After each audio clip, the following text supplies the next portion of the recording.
ప్రైజ్లార్డ్.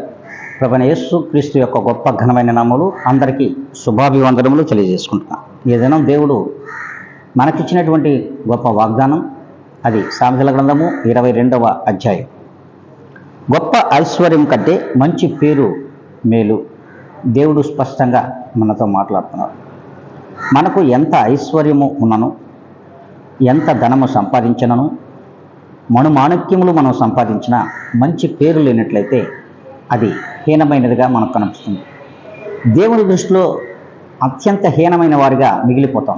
కనుకనే దేవుడు అంటున్నాడు, దేవునిలో ఎప్పుడైతే భయభక్తులు కలిగినటువంటి జీవితం అనుభవిస్తూ, ఆ భయభక్తులు కలిగినటువంటి జీవితంలో నువ్వు ఎంత సంపాదించావు అనేది ముఖ్యం కాదు, కానీ దేవుని యందు ఎంత భయభక్తులు కలిగి జీవిస్తున్నావు, ఆయన యందు నిలకడ కలిగినటువంటి జీవితం ఎంతవరకు ఉంది.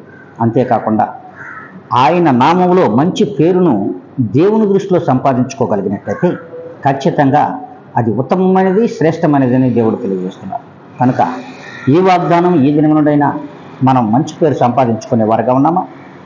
మరి మంచి లక్షణములు, దేవునిలో నీతి కలిగిన లక్షణములు కలిగి ఉందామా? ఆలోచించండి. అలా ఉందాము ఈ దినం నుండైనా అనుకుంటే అందరూ తలలు వంచి ప్రభు యొక్క ప్రార్థనలో ఏకీభించాలని ప్రభు పేట మనవి చేసుకుంటాం.